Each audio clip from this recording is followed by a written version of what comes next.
Bueno, es un gusto estar acá, voy a ser reiterativo como todos los que han expuesto, y cuando la escribana Rey me invitó tan gentilmente a compartir una charla, unas breves reflexiones con todos ustedes, elegí yo el tema de superficie. ¿Por qué elegí yo el tema de superficie? Porque tenía, y sigo teniendo la impresión, de que cuando algo empieza se puede organizar bien, como decía la escribana Doda, porque lleva al mismo tiempo organizarlo desde el principio bien que organizarlo mal. Y en esto, a diferencia de los otros nuevos derechos reales que incorporó el Código Civil y Comercial de la Nación, no tenemos que rectificar una realidad anterior, porque sabemos los problemas que generan los conjuntos inmobiliarios, el tiempo compartido y los cementerios privados en la medida en que se fueron dando sin un marco normativo adecuado.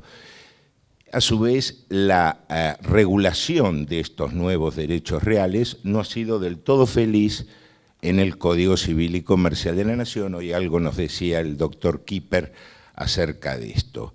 En el caso del derecho real de superficie, más allá del antecedente que tenemos con la superficie forestal en el año 2001 de la 25509, no tuvo un reflejo en la práctica importante, significativo. Fueron muy pocos los derechos reales de superficie que se fueron dando.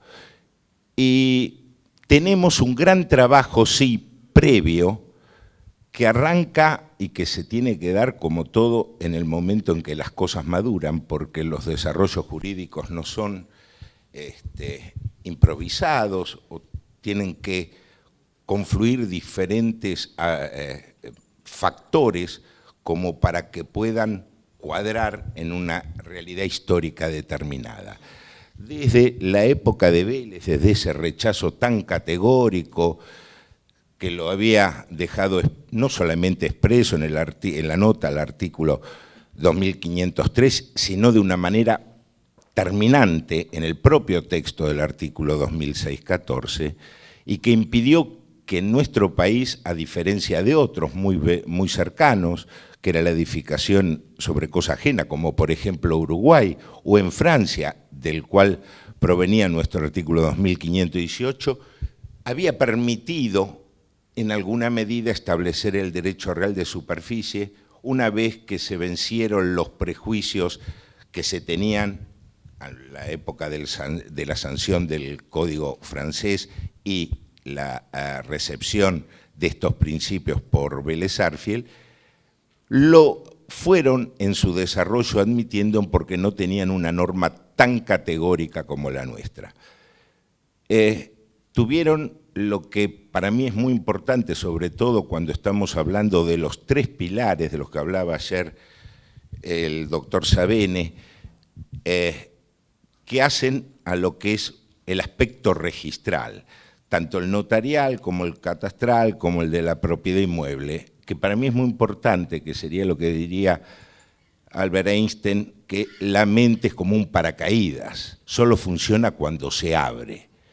Y hizo falta que se fuera abriendo por la nueva realidad que tuvieron otros países con un principio tan rígido como el que señalaba Gallo de la accesión, como que la propiedad o el dominio se extiende desde el cielo hasta el infierno, cuando en realidad esto no es así, bajo ningún punto de vista, tampoco físicamente es así. Pero dejando de lado eso, podemos ver de que hace falta una cierta amplitud para visualizar lo que es hasta el objeto de los derechos reales. No en vano, en las jornadas nacionales, 19 jornadas nacionales que se celebraron en Buenos Aires en el año 2003, donde se le fue dando un gran perfil a lo que ya había sido insinuado en las jornadas, en las 10º jornadas de Corrientes del año 85, se dieron casualmente después de que en el año 2001 las 18 jornadas nacionales de derecho civil, que también se reunieron en Buenos Aires, fijaron lo que era el objeto de los derechos reales. Porque este derecho plantea una realidad realmente polifacética.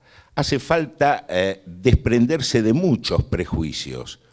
Uno, en cuanto a la clasificación propiamente dicha, porque desde la época de Vélez, incluso en el orden que tenía el artículo 2503, después emparchado en un último inciso por la Ley de Superficie Forestal, que lo ubicó descolgado de todo, teníamos los derechos reales sobre cosa propia, los derechos reales sobre cosa ajena, de disfrute, estos a su vez divididos en los de disfrute y de garantía. Pero estos derechos reales sobre cosa propia, ¿qué implicaban? ¿Desmembramientos del dominio? O como diría Gatti, que en los derechos reales sobre cosa propia lo que hay es una facultad de disposición sobre la cosa. En cambio, en los derechos reales sobre cosa ajena, las facultades recaen sobre ese derecho, esos ius o facultades que se han desprendido del dominio. Ventura, por ejemplo, diría que es la facultad de disposición. Todos los que tienen las facultades de disposición tienen un derecho real sobre cosa propia. Los que no tienen este ius abutendi tienen un derecho real sobre cosa ajena. Esto en alguna medida podía funcionar en el Código de Vélez, pero ahora tenemos el derecho real de usufructo, que uno lo puede disponer y es un derecho real sobre cosa ajena. En realidad, esto está visualizado claramente en función de a quién pertenece el inmueble sobre el cual recae. Acá hay una titularidad de un inmueble que permanece en cabeza del dominus soli, pero esto no significa que no aparezcan desde el principio dos objetos. Nada más que el objeto que va a tener el titular superficiario va a tener diferentes configuraciones. Por eso es que estamos hablando de las distintas fases que presenta el derecho a superficie.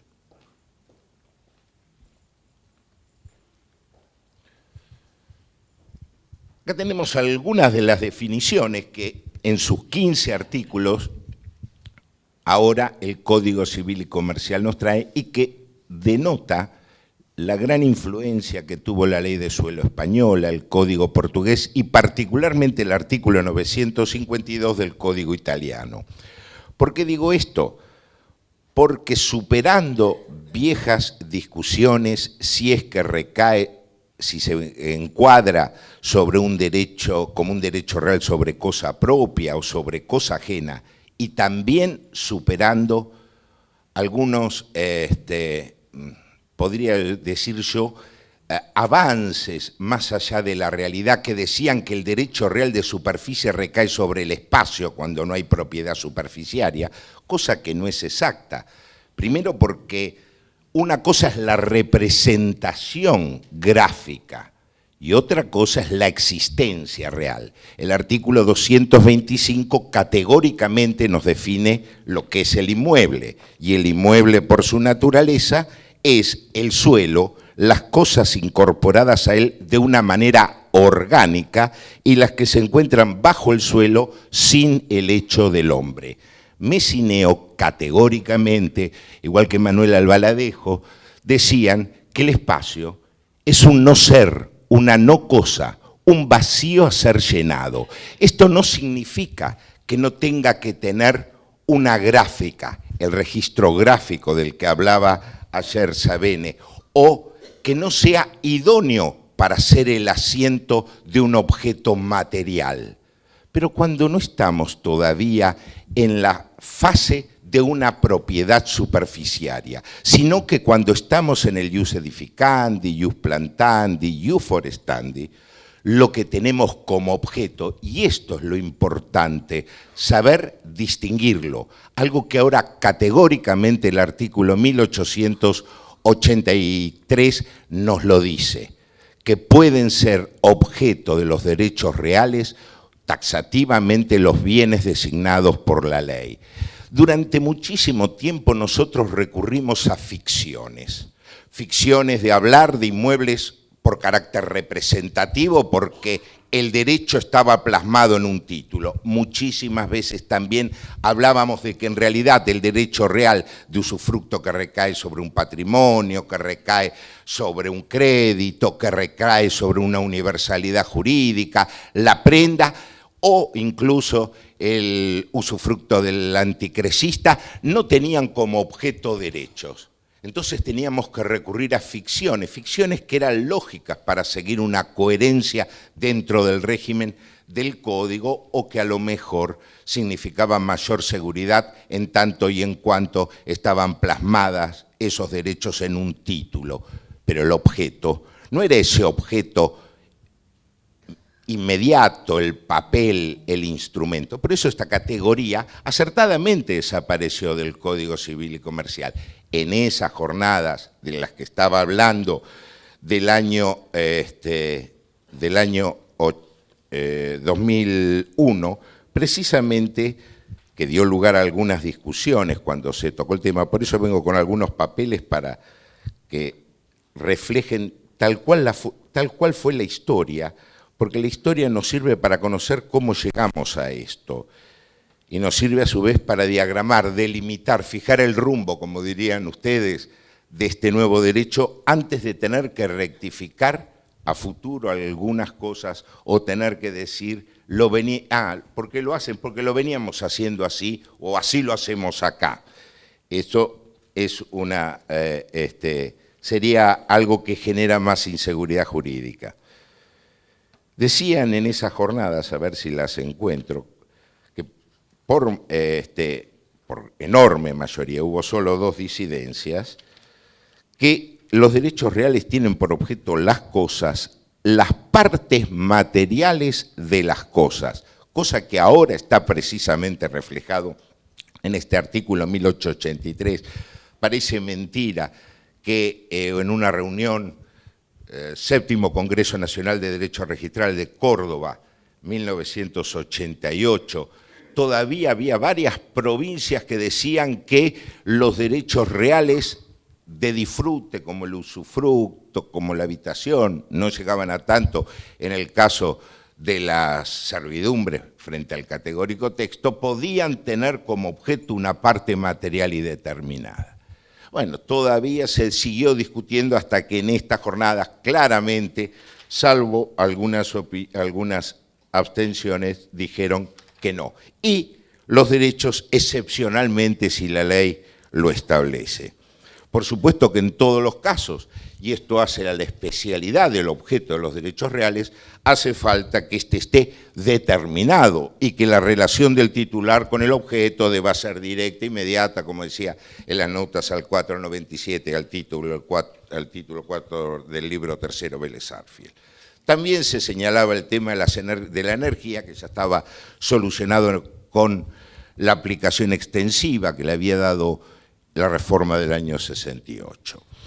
En ese momento, precisamente, hubo dos disidencias que decían, una, que las disposiciones referentes a las cosas son aplicables al espacio aéreo, pudiéndoselo, por tanto, considerar objeto propio del derecho real de construir o forestar proyectado. Esta la reiteró, fue de Pujol de Sicías y Domingo Curagrassi. Pujol de Sicías la reitera o la sostiene todavía actualmente en un artículo del Linares de Urrogoiti. No comparto la gran mayoría de la doctrina, es más, el reciente libro que salió casi concomitante a su triste fallecimiento, el doctor Alterini se encarga un poco de esto, que bueno, más o menos en sentido conteste con un hermoso trabajo de Américo Cornejo sobre el objeto de los derechos reales, que se había ocupado precisamente de señalar que esto no era así y que implicaba cosificar lo que era el objeto propio del derecho de superficie, que es precisamente derechos que se van a ir actualizando y que van a dar lugar a la propiedad superficiaria. Pero a su vez, como les decía, es polifacético este derecho, ¿Por qué es polifacético? Porque tiene esta naturaleza mixta de poder y de tener, de poder construir, de poder plantar, de poder forestar, y acá vemos un gran adelanto, incluso siguiendo el criterio, hoy se puede decir mayoritario, de que el objetivo principal es la construcción, pero también la plantación. En algunos de los proyectos, en el del 87 y en el del 93, Alterini había dicho que no incorporaba el de plantación porque lo asimilaba a la enfiteusis. Y esto es cierto, tiene un enorme parecido con la enfiteusis, incluso históricamente, y esta similitud ya había sido puntualizada por Guillermo Allende, y esto no es ninguna objeción. Es cierto que en la mayoría de la legislación comparada hay una tendencia a hacerlo prácticamente sobre la construcción, pero por ejemplo, para enumerar algunos, Brasil, Quebec, no, China, Japón del año 1892, precisamente lo incluyen como este doble asiento o finalidad, tanto, mejor dicho, finalidad, tanto la de construir como la de plantar. Acá plantar es más amplio y comprensivo de forestar. Se hizo precisamente en esta variante, que es el desarrollo normal y que a su vez estas dos etapas se van dando de una manera intermitente, porque el que planta, el que siembra, cuando cosecha, renace la facultad de volver a sembrar, y cuando se destruye lo construido, renace también la facultad de reconstruir. Pero al margen de esto, tenemos que pueden hacer directamente sobre una propiedad ya existente. Es decir, pueden hacer este derecho real directamente como propiedad superficiaria. No necesariamente como derecho de superficie, ius plantandi, ius edificandi, sino directamente con propiedad superficiaria. Esto podrá llegar a tener, de acuerdo a las reglamentaciones, alguna incidencia en cuanto a la determinación del objeto. Esto lo vamos a ver después. Pero muy importante saber que el objeto nace desde el mismo momento en que nazca el título del derecho real de superficie. Es decir, en esta doble faceta. No nace antes con el plano, no hay un objeto aéreo, sino que el objeto es el derecho de construir y derecho de edificar, derecho de plantar. Y este mismo derecho mutará automáticamente de tal forma que esa hipoteca que se puede constituir aquel que tiene el derecho de superficie sobre el objeto de su derecho, estas facultades o derechos, se extiende automáticamente porque el derecho de accesión se encuentra suspendido respecto del propietario del suelo, pero no respecto del superficiario. Es decir, todo lo que va incorporando, todo lo que va materializando, corporizando el titular del derecho de superficie, queda alcanzado y comprendido, por supuesto, dentro de la naturaleza de su objeto. Obviamente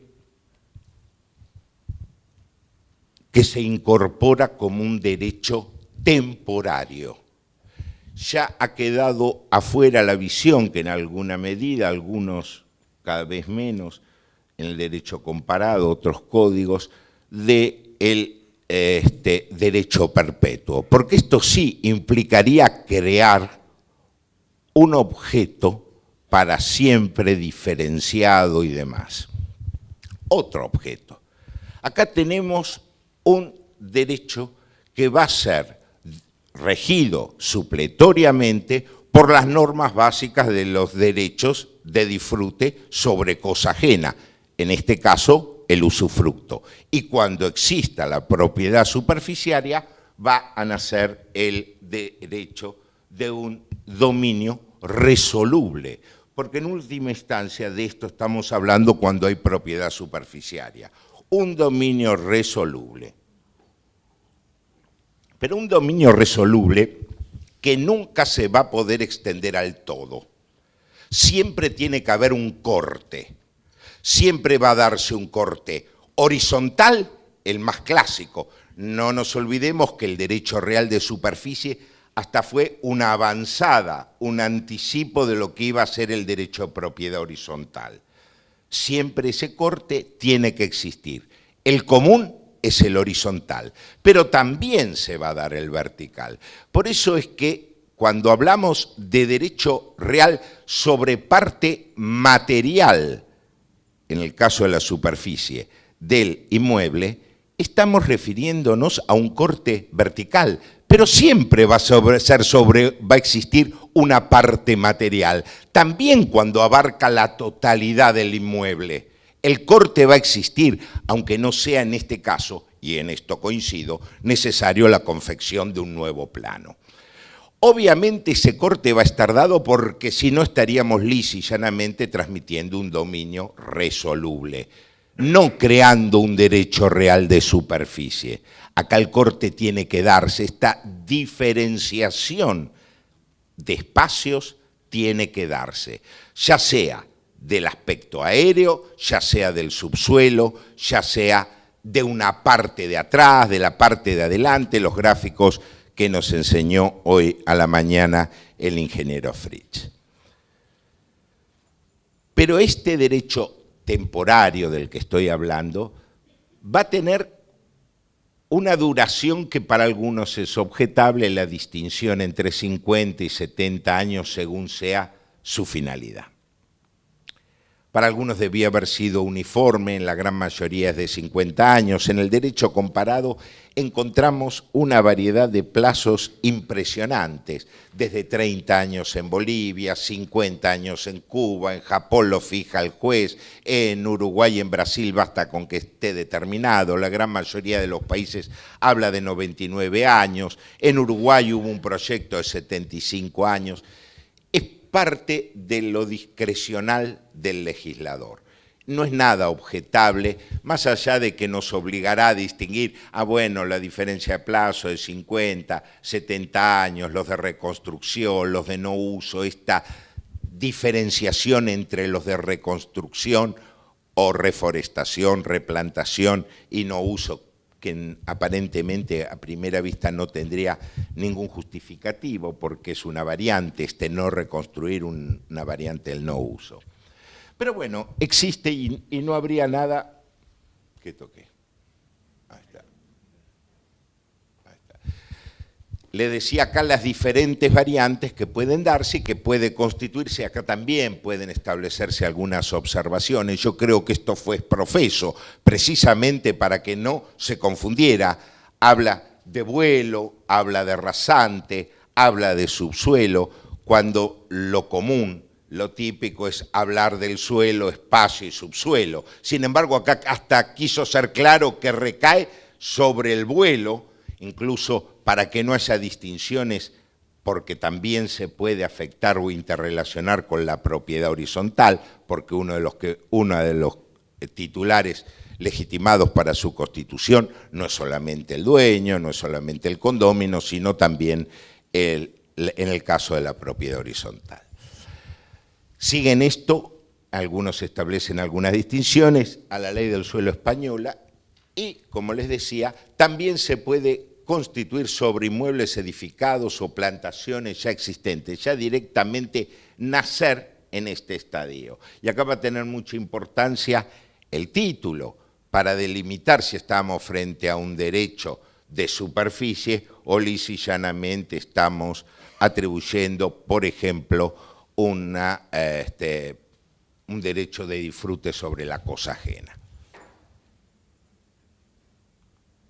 Bueno, estas son algunas distinciones. La definición refleja, salvo algunos errores, que por ejemplo habla de disposición material o jurídica, material ha sido observado por todos, que recién se puede hablar de una disposición material cuando existe propiedad superficiaria. Pero la disposición jurídica obviamente existe desde el principio. Y si bien el codificador se encargó del aspecto más importante, que es los derechos reales de garantía que puede constituir el titular superficiario cuando todavía no hay propiedad superficiaria, es decir, hipotecar su derecho.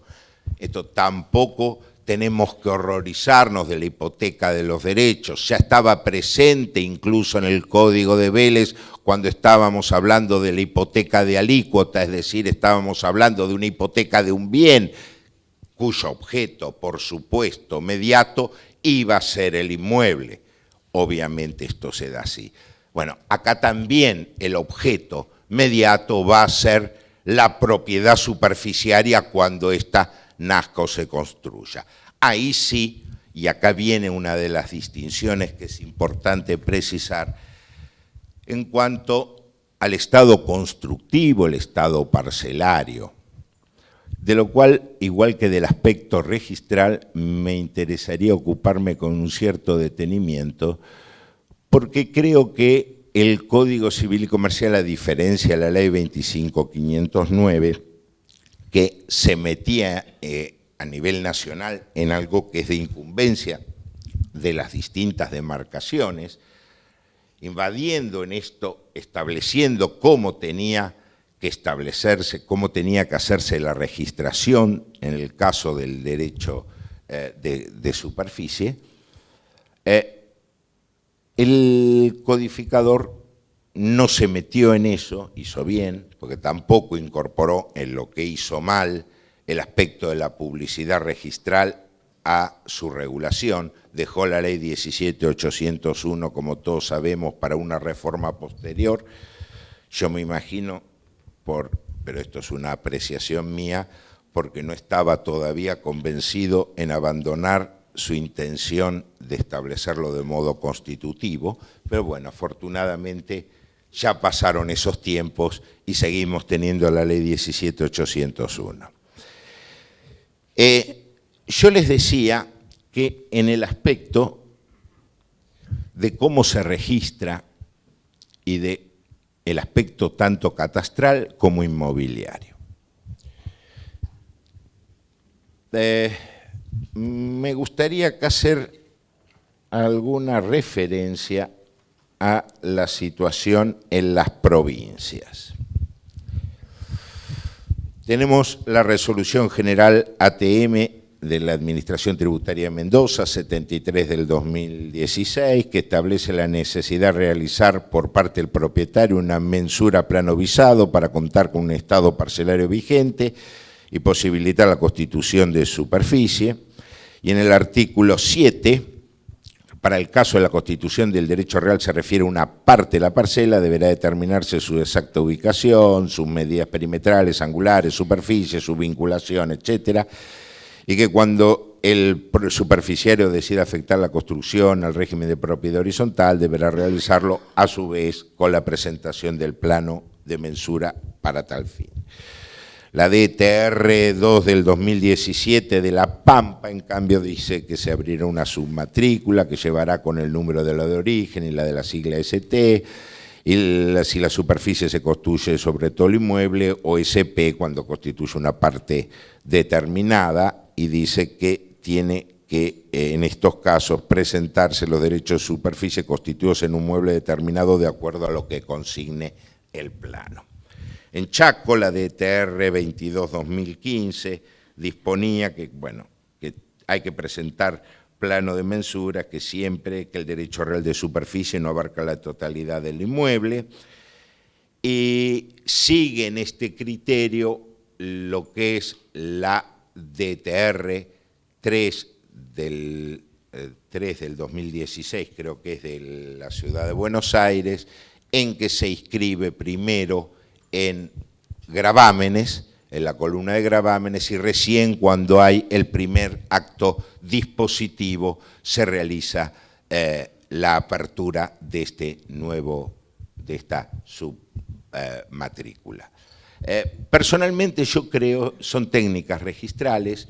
En Perú tienen adoptado el sistema de la provincia de Buenos Aires, que a mí me parece que refleja desde el principio con mayor claridad el tema, y en este sentido a mí me gustaba mucho más la DTR de la ciudad de Buenos Aires del año 2015, no, perdón, era la 15 del 2016, la que sigue, era la 3 del 2015, la que a mí me gustaba de la ciudad de Buenos Aires, la que establecía que desde el principio se procede a la apertura y no cuando se hace el primer acto transmisivo. Me parece una desprolijidad en este sentido trabar medidas cautelares o hipotecas sobre gravámenes, en la columna de gravámenes, cuando todavía no hay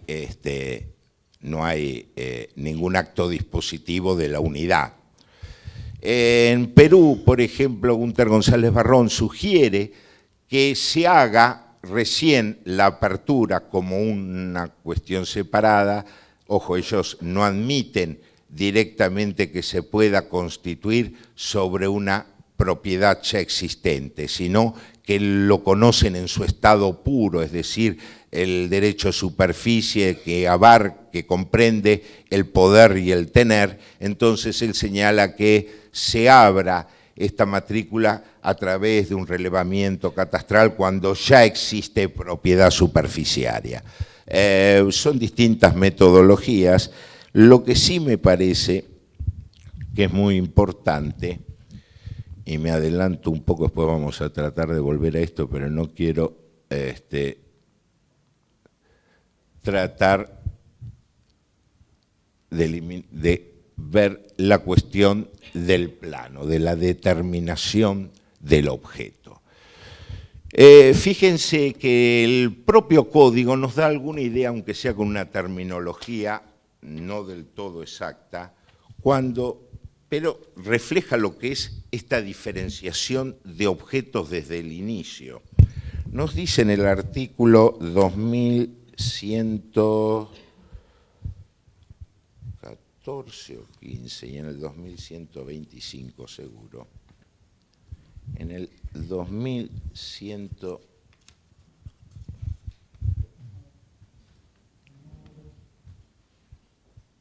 En el 2115, en ambas modalidades el derecho del superficiario coexiste con la propiedad separada del titular del suelo.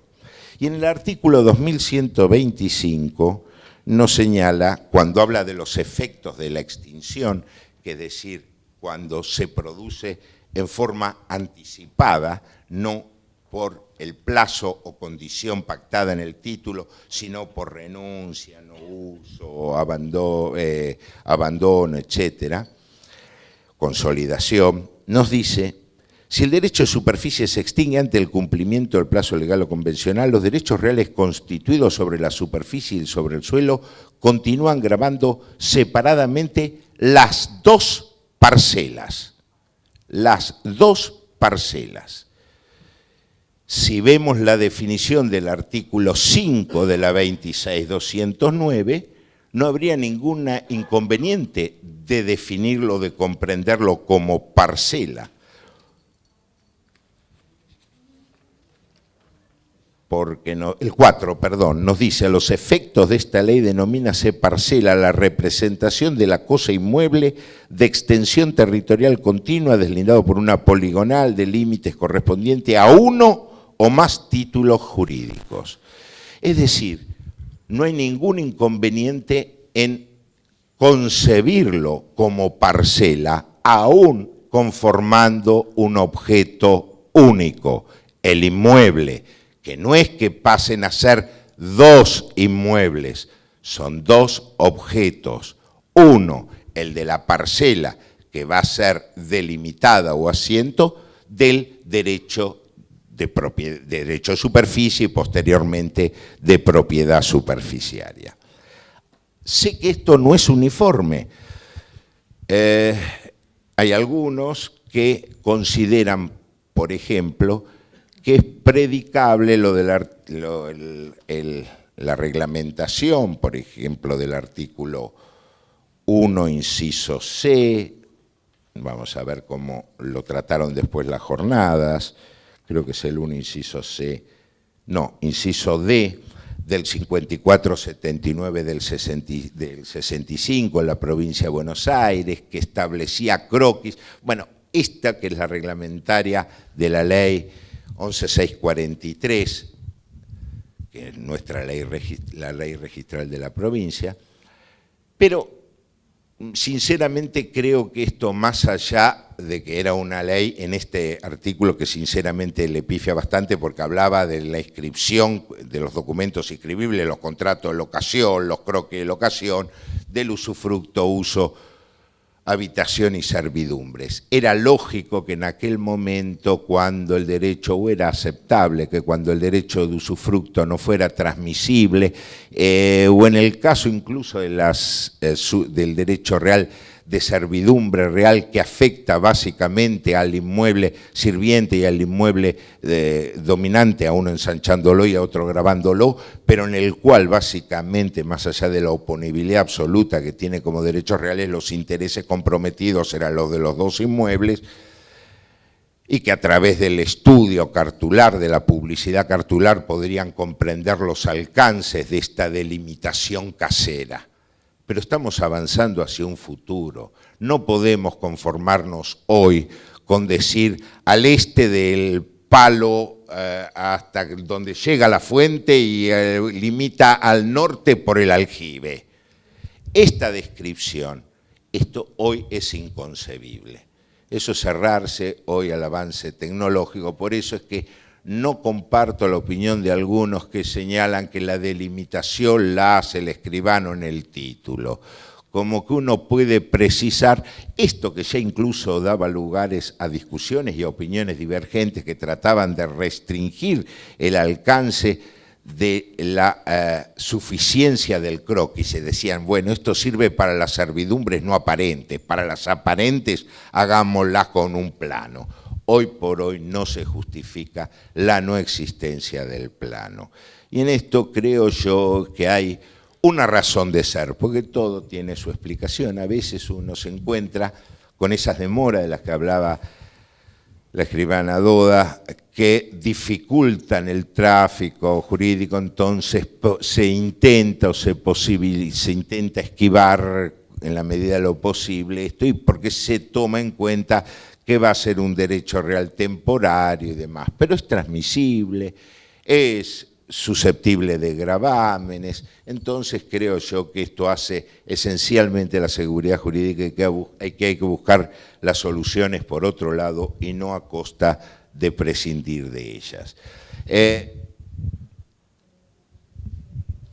Esta era una de las observaciones que planteaba. Vamos a ver algunas diferencias, porque esto va de acuerdo a lo que han surgido los que participaron en las jornadas. La jornada notarial bonaerense del año 2013 decía que la determinación material debe resultar de un documento cartográfico aprobado y registrado. Lo mismo dijo la 41 Convención Notarial del Colegio de Escribanos de la Ciudad de Buenos Aires, en la que yo participé, que decía la necesidad como título, así como la inscripción registrada a los efectos publicitarios, pudiendo no abrir matrícula independiente para el objeto de la superficie, destacándose el momento del nacimiento del derecho real desde su título constitutivo, y señalaba que tenía que tener plano. Existiendo no afecte la totalidad del inmueble, la necesidad de la correcta determinación de la cosa será a través de un plano idóneo, interviniendo los profesionales y organismos de la jurisdicción respectiva para cumplir con el principio de especialidad de los derechos reales. Sin embargo, vamos a ir empezando a ver ciertas morigeraciones. Bueno, esto no, esto se refiere en las jornadas cordobesas, se propicia la individualización de la parte material de los mismos mediante un plano de mensura. Vemos que en el año 2013, 2015, la cosa venía más o menos uniforme. Ya en Necochea, el año pasado, se insinuó lo mismo que en minoría se había sostenido en el 19 Congreso Nacional de Derecho Registral, que sirvió realmente de base a todos estos encuentros y que es una de las cosas que la Universidad Notarial logró ensamblar, estas distintas, que lo hagamos together, todos.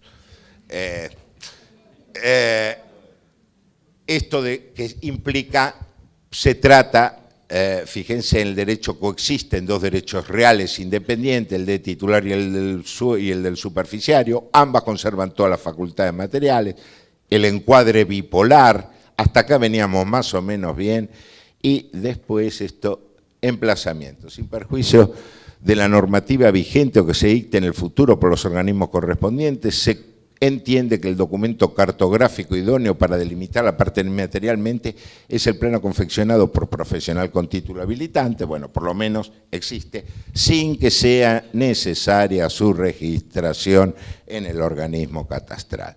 El 19 Congreso, ya lo habíamos visto, que el único que votó en disidencia fue el Colegio Escribano de la provincia de Buenos Aires, y esto también encuentra su réplica en Cava 2016, que acá dice, requiere plano a los efectos de la determinación del inmueble sin que sea necesaria registración administrativa alguna, tal como lo dispone la 15 del 2016 de Cava.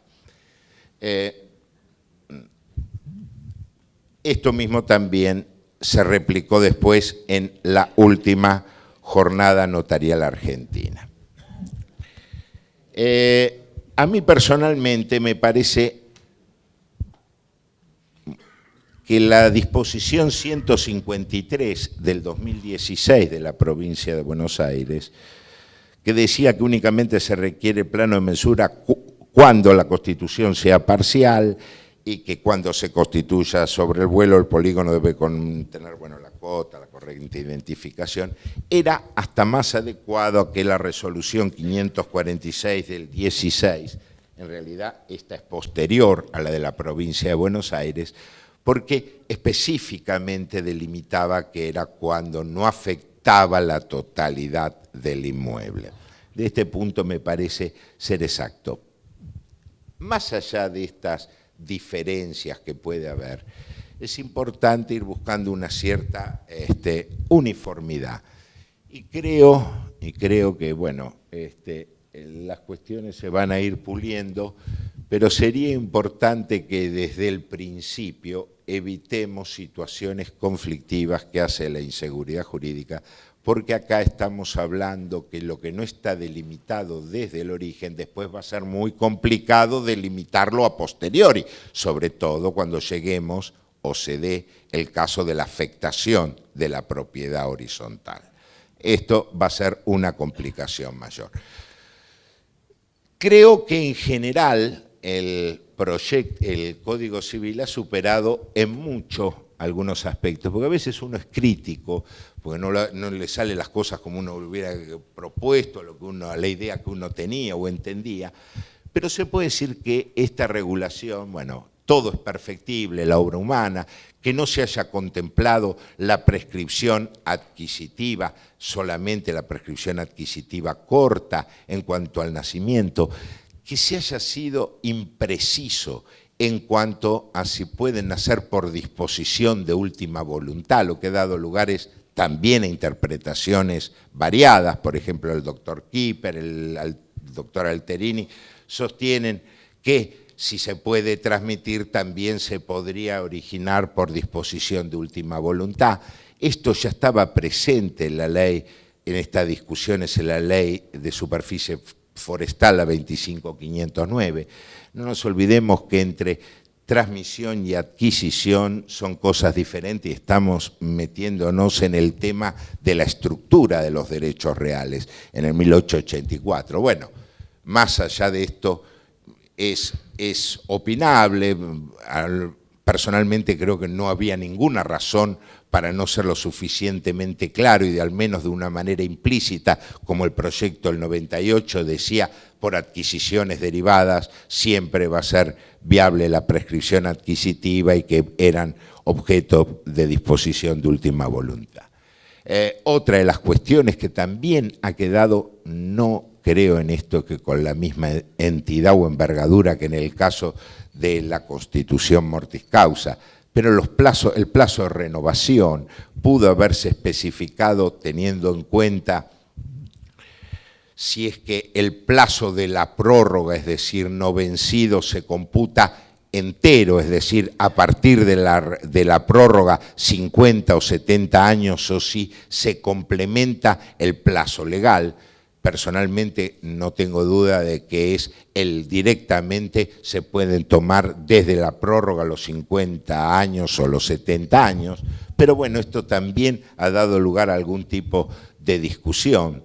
En el caso precisamente de la extinción anticipada, se hace referencia a la extinción anticipada al plazo legal o convencional, pero esto también es predicable cuando se trate de una condición resolutoria que está prevista precisamente en el título y que no genera ninguna situación de incertidumbre.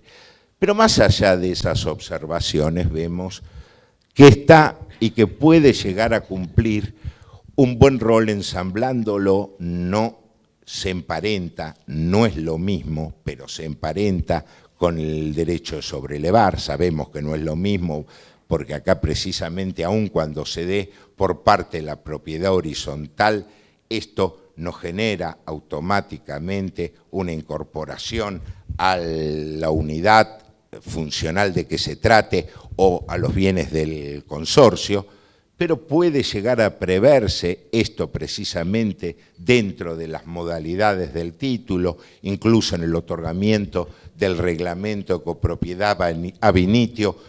¿Qué es lo que va a suceder? Porque en última instancia no es que alguien quiera enajenar y que esto se convierta en una enajenación resoluble al vencimiento del plazo de la superficie. En su ensamble también con el fideicomiso, hay un muy lindo trabajo de Brandi Tayana, así que el dominio y la propiedad superficiaria en esta armonización que puede darse, es decir, las utilidades, las finalidades también en el fideicomiso testamentario, de esto no cabe duda, incluso más allá de su origen por disposición testamentaria, algunos hablan de modalidad del legado, etcétera, es decir, tiene una enorme potencialidad. Tratemos de asegurar desde el principio, empezar por el origen. Primero tratar de comprender que estamos cada vez frente a una multiplicidad, variedad de espacios, de objetos que tenemos que tener en esto, una apertura hacia eso y tratar de pasar de un espacio a otro sin llegar a golpearnos en el intento. Y en esto es muy importante tener desde el principio lo que es la base de los derechos reales, que es la determinación del objeto. Muchas gracias.